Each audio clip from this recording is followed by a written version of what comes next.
Olá, eu gostaria de desenvolver hoje com vocês um tema bastante importante e que particularmente em muito me interessa, que é exatamente o tema das psicoses não desencadeadas. E para que possamos localizar, contextualizar com mais precisão esse tema,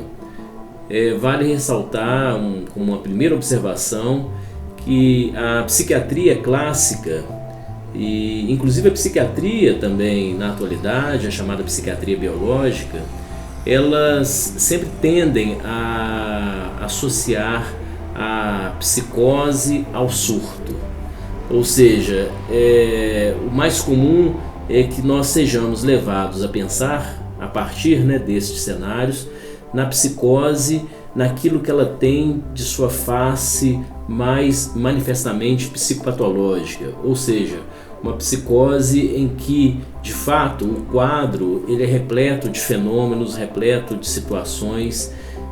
onde, por exemplo, nós podemos ressaltar os delírios, que são alterações do juízo, as alucinações, alterações da percepção, além de outros fenômenos, mas principalmente a presença de delírios que podem ser de diversas ordens, de diversos conteúdos, e as alucinações que também podem ser bem diversas, e esses elementos em conjunto eles compõem, a partir do surto propriamente dito, compõem a face mais evidente, mais emblemática do que seria a experiência da loucura.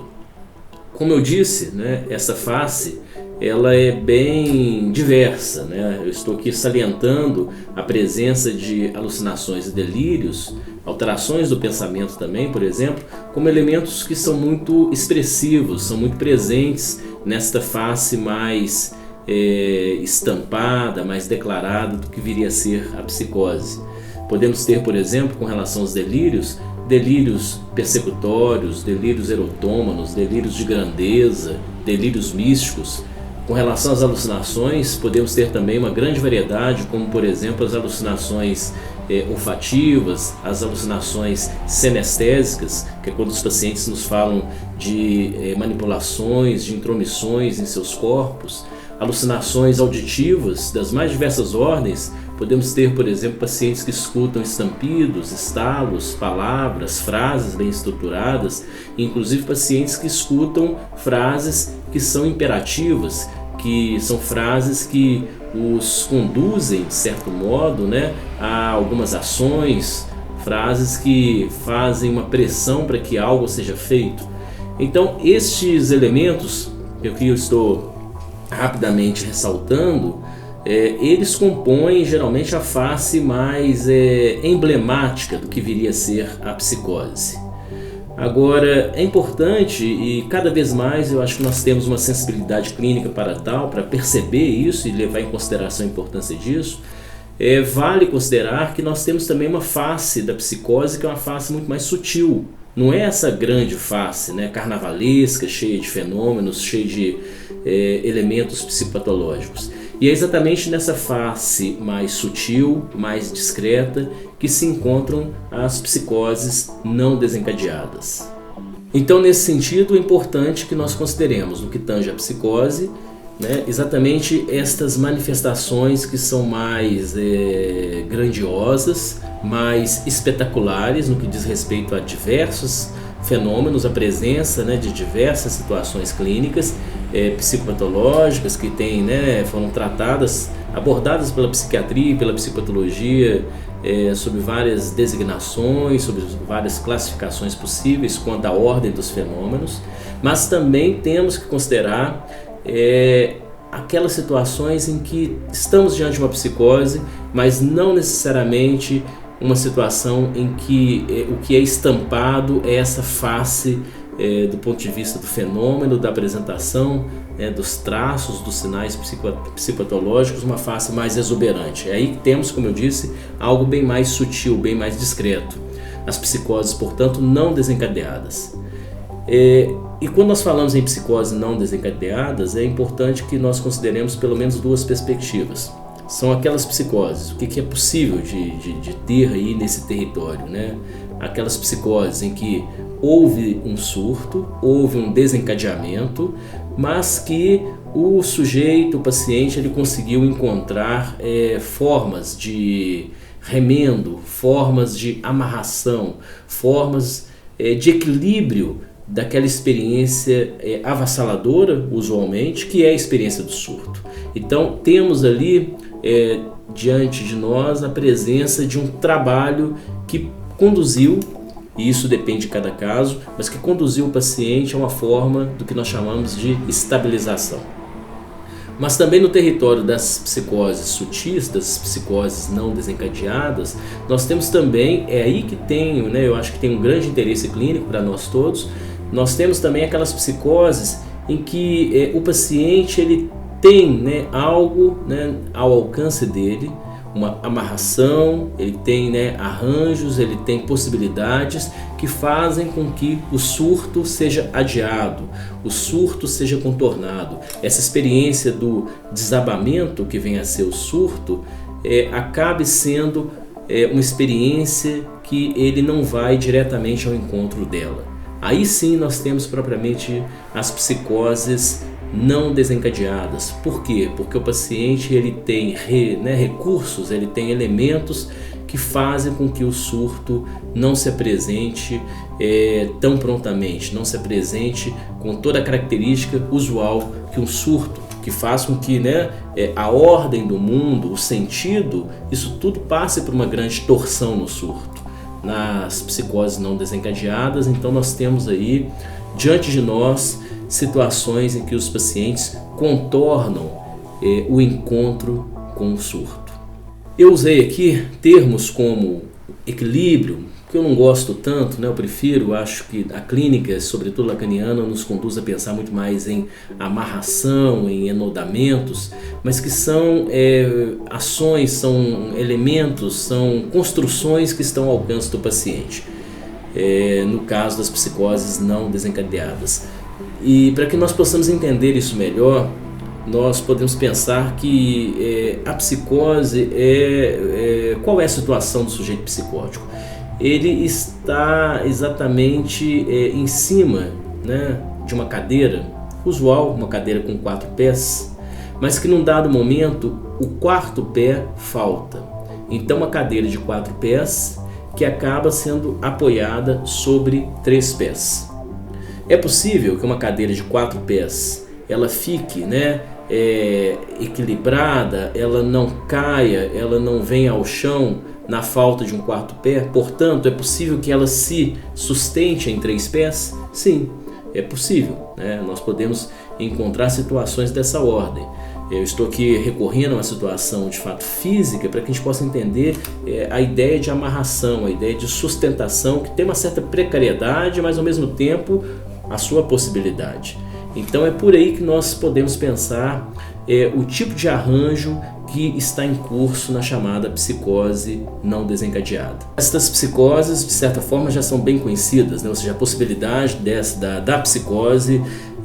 ser uma manifestação psíquica sem necessariamente a presença de delírios e alucinações, pelo menos de modo tão evidente. Então nós temos aqui essas psicoses, como eu disse, discretas, não exuberantes, psicoses, se nós formos recorrer ao que usualmente os psicanalistas franceses argumentam, trabalham, psicoses que não passaram pelo chamado déclenchement. Ou seja, o déclenchement é o quê? O déclenchement é o surto, é o desabamento, déclencher é cair, ruir, ir ao chão. Como eu disse, a experiência do surto usualmente é uma experiência que toca intimamente a relação do paciente com o sentido